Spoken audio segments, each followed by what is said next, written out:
Hello दोस्तों, Raghav voice channel पर आपका स्वागत है।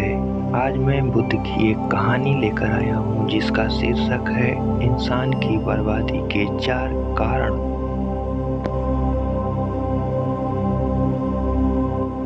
इंसान की बर्बादी के कई कारण हो सकते हैं, लेकिन कुछ मुख्य कारण ऐसे हैं जो हर किसी को प्रभावित कर सकते हैं। इन कारणों को जानकर हम अपने जीवन को बेहतर बनाने के लिए कदम उठा सकते हैं। एक सन्यासी की कहानी है। आज मैं आपको यह कहानी बताने जा रहा हूँ कि इंसान की ऐसी कौन सी गलतियाँ होती हैं जो इंसान को बर्बाद कर देती हैं। अगर हम अपनी बर्बादी का कारण जान लें तो हम अपने जीवन को खुशहाल बना सकते हैं।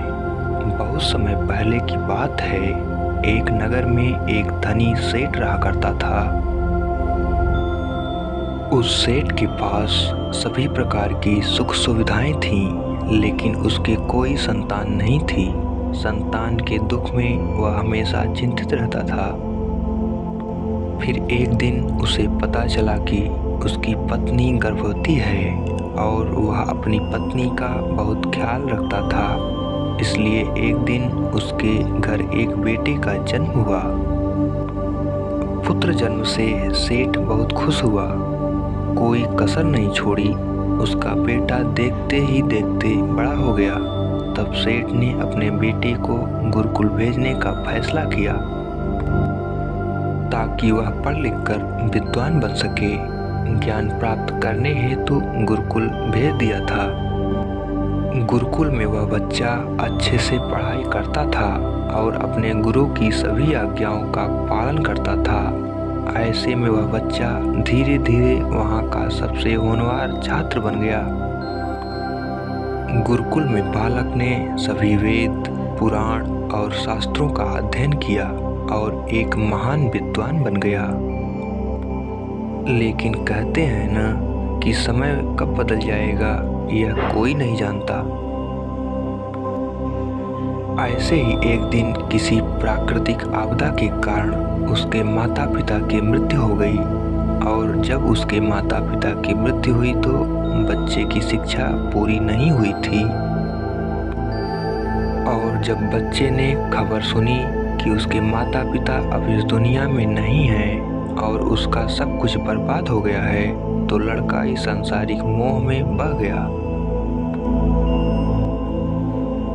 इसके बाद लड़के ने कहा कि गुरुकुल से अपनी शिक्षा पूरी करने के बाद वह अपना पूरा जीवन लोगों की भलाई में बिताएगा।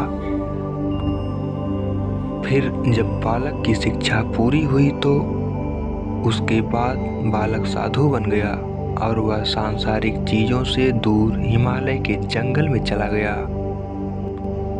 अध्यापन को विश्राम देते हुए सबके साथ उनके सन्यासी की चर्चा चारों ओर होने लगी और दूर दूर से लोग उनके पास शिक्षा लेने के लिए आने लगे। और बहुत से लोग अपनी समस्याओं का समाधान पाने के लिए भी उनके पास आने लगे। वह समस्याओं का समाधान बड़ी आसानी से कर देता था, जिससे वह पूरे राज्य में प्रसिद्ध हो गया। परंतु जिस नगर में वह रहता था वहाँ का राजा क्रूर व्यक्ति था। जब राजा को तपस्वी के बारे में पता चला तो उन्होंने तपस्वी से मिलने का फैसला किया। अगली सुबह राजा तपस्वी से मिलने के लिए अपने महल से निकल गया और फिर वह उसकी कुटिया की ओर गया।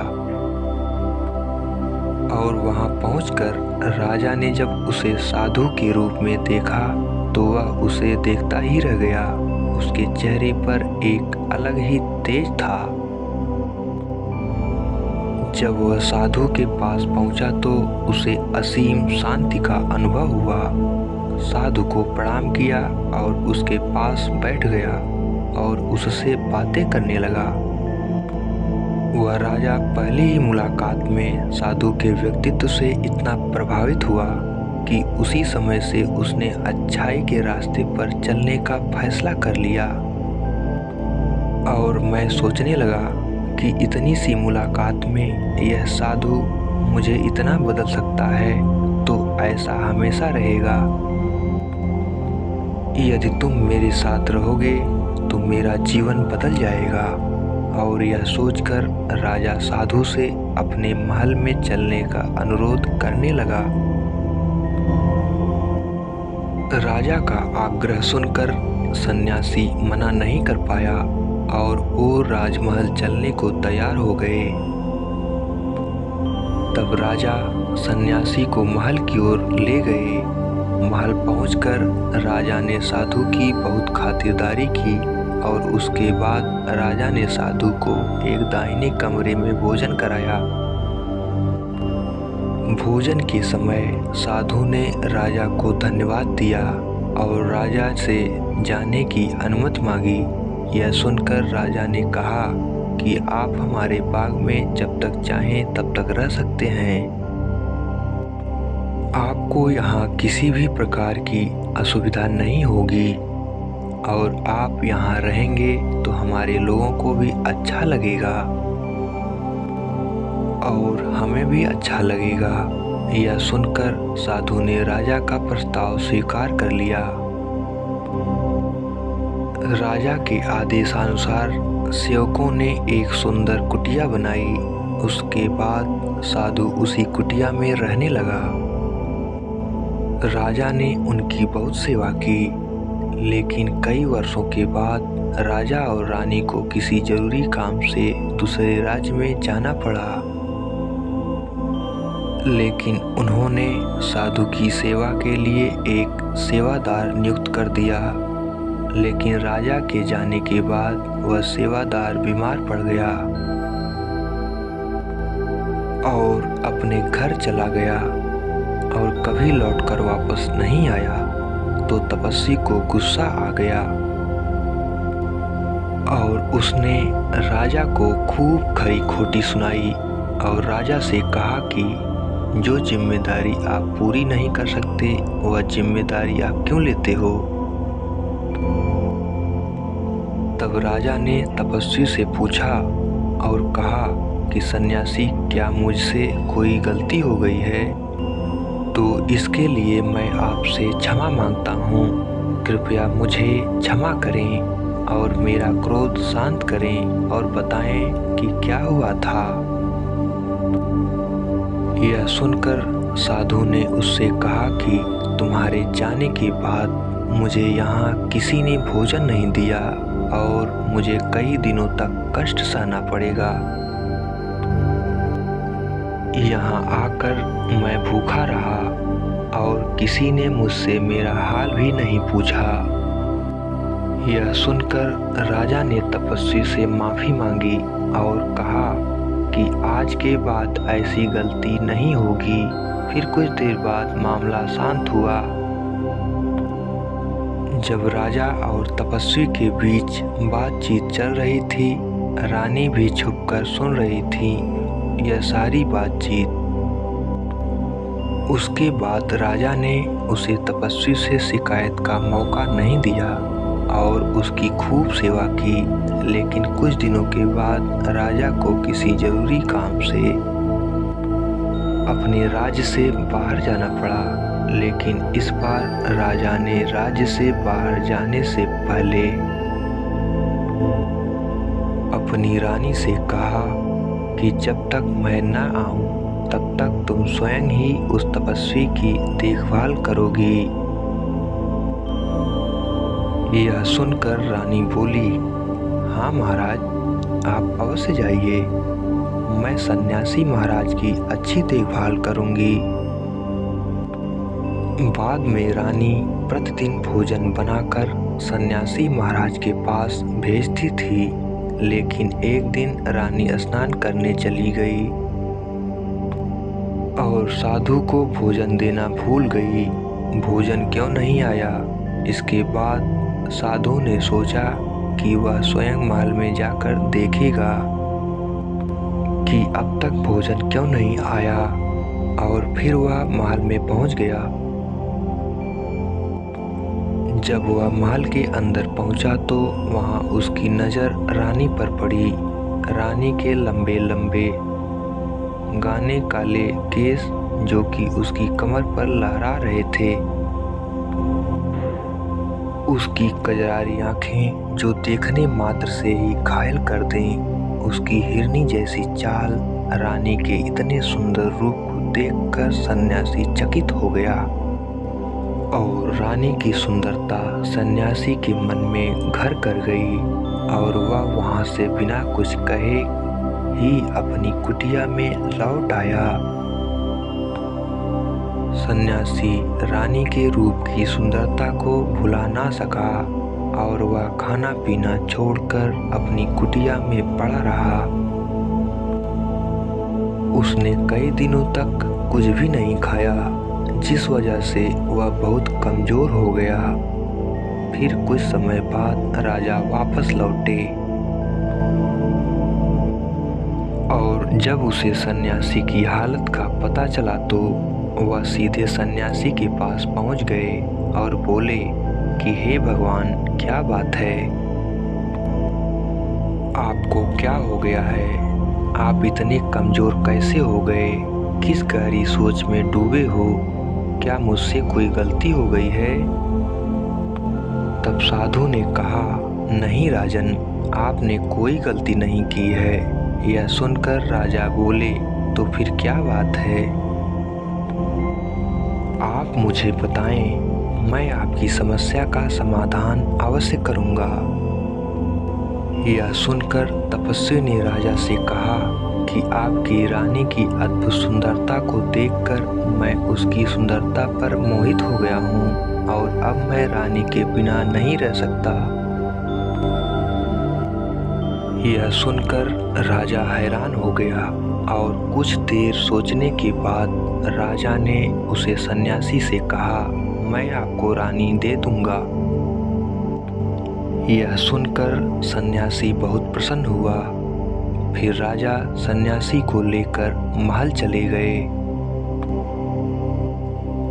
और जब राजा और सन्यासी महल पहुंचे तो उस दिन रानी ने अपने सबसे सुंदर वस्त्र और आभूषण पहने थे।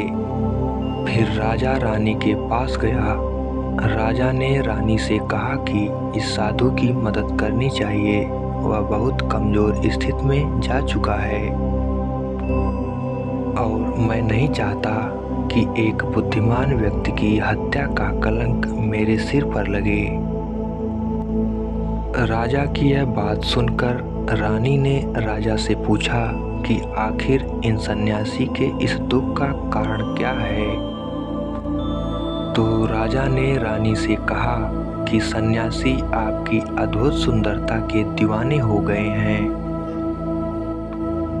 राजा की यह बात सुनकर रानी ने कहा कि राजन, आप चिंता मत करिए, अब आप सब कुछ मेरे ऊपर छोड़ दीजिए। मुझे पता है कि मुझे अब क्या करना है।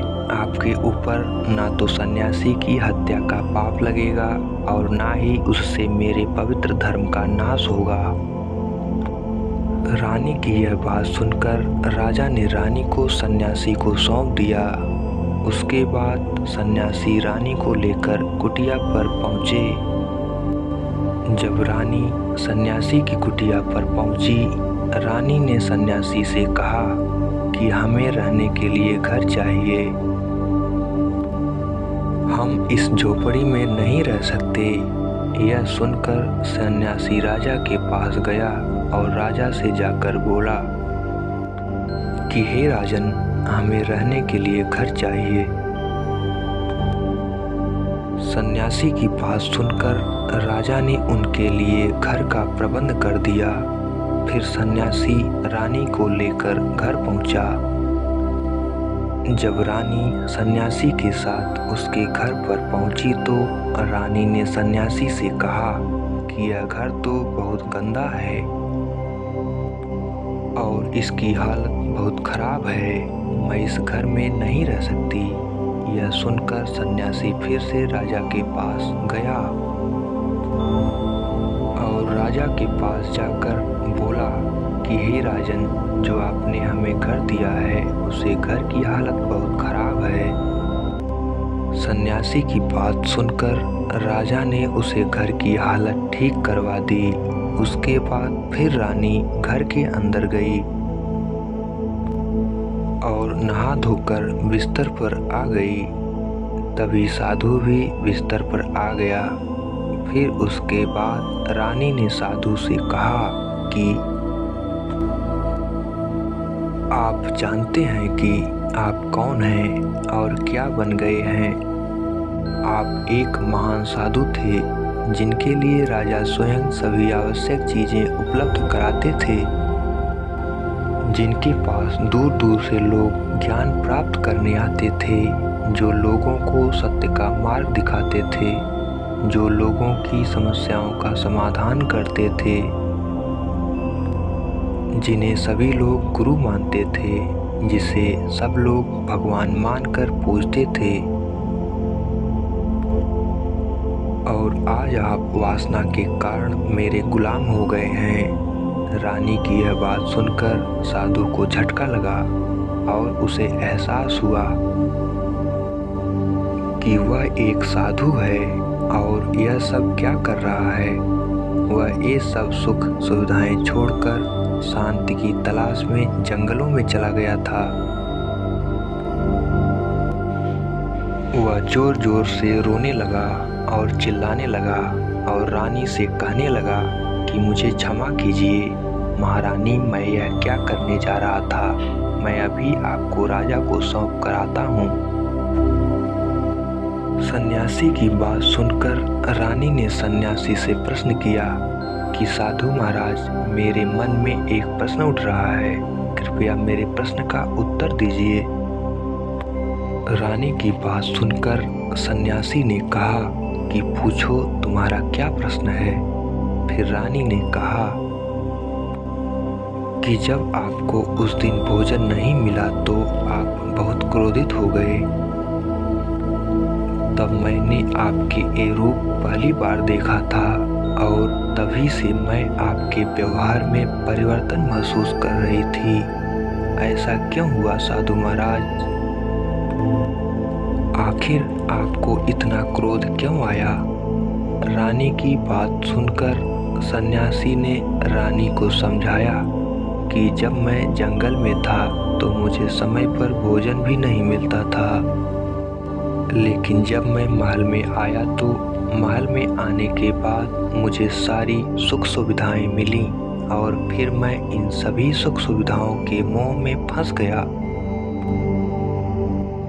और मुझे इसके प्रति लगाव उत्पन्न हो गया और फिर मुझे इसको पाने का लालच उत्पन्न हो गया और जब मुझे यह नहीं मिला तो मेरे अंदर क्रोध उत्पन्न हुआ।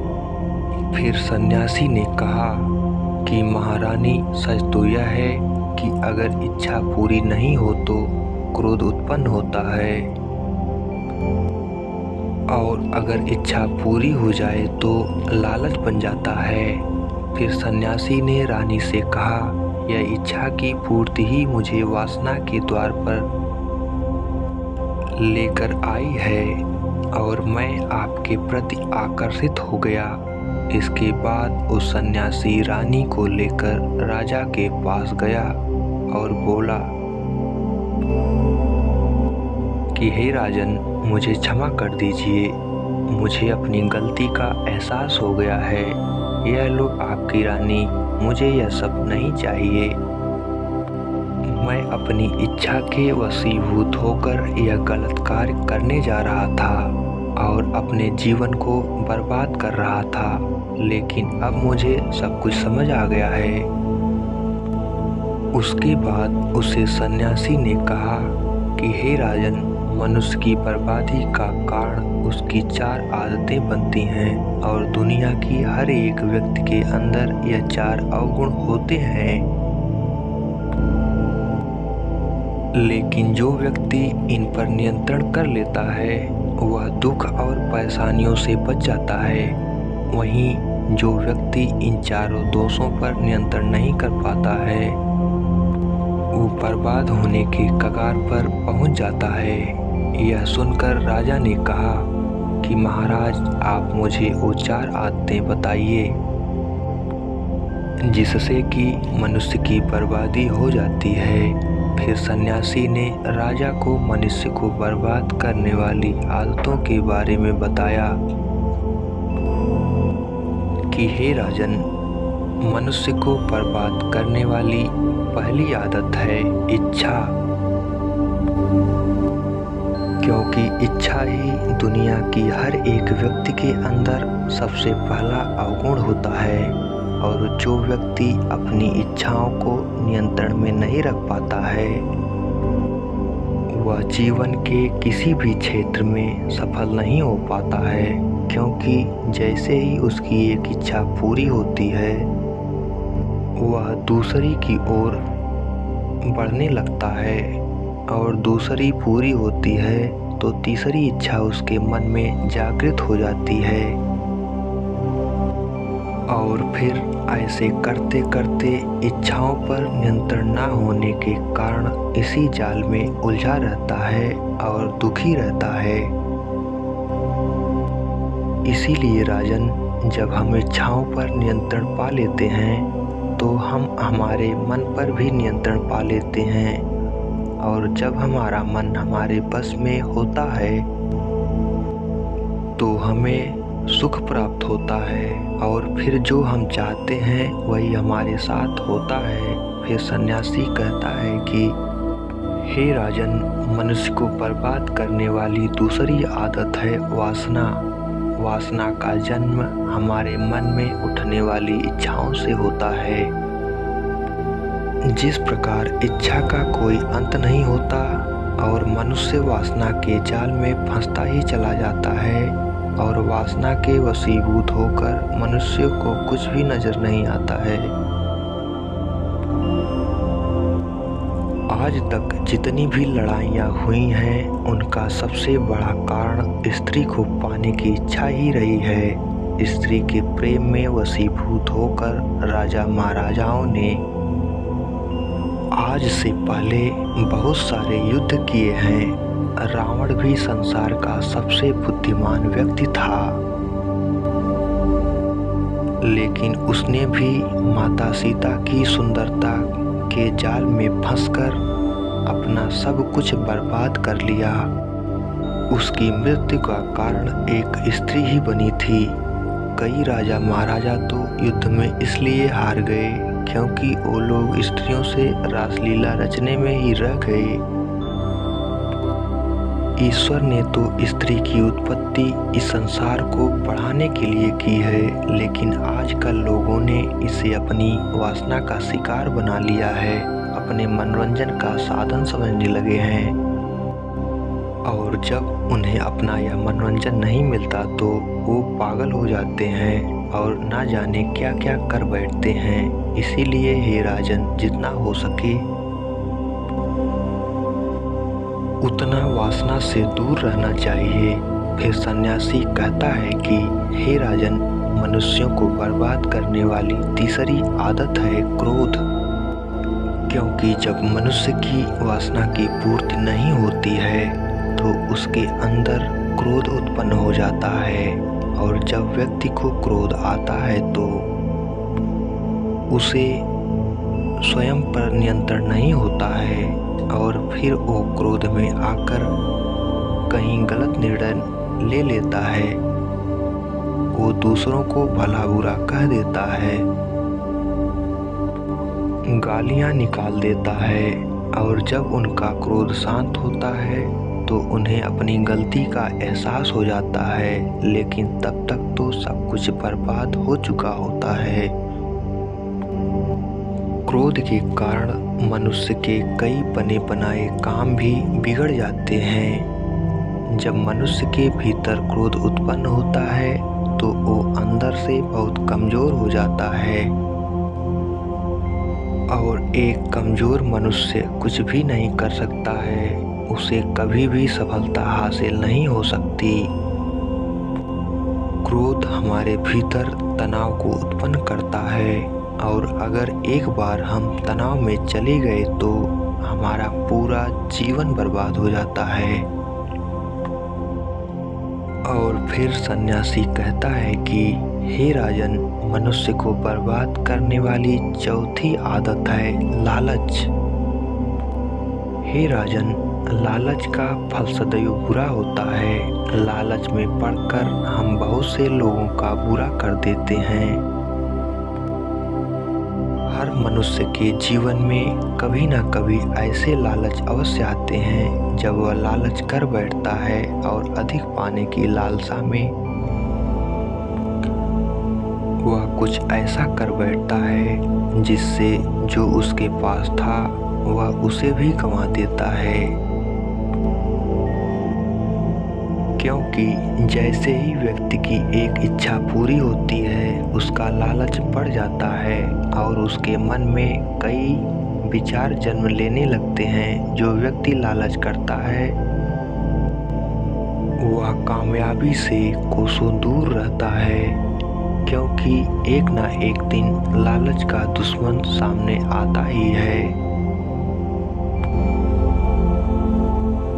अगर हम समय रहते ही लालच को त्याग दें और उसके जाल में ना फंसें तो हम एक सफल व्यक्ति अवश्य बन सकते। फिर अंत में सन्यासी राजा से कहता है कि हे राजन, अगर मनुष्य चारों आदतों को छोड़ दे तो उसे जीवन में सफल होने से कोई नहीं रोक सकता। जो इन आदतों को नहीं छोड़ता है उसे जीवन में बर्बाद होने से कोई नहीं रोक सकता। मैं एक सन्यासी होकर इसके जाल में फंस गया था, तो सामान्य मनुष्य तो इससे बच नहीं सकता। इसीलिए हे राजन, मनुष्यों को इन आदतों से हमेशा बचना चाहिए।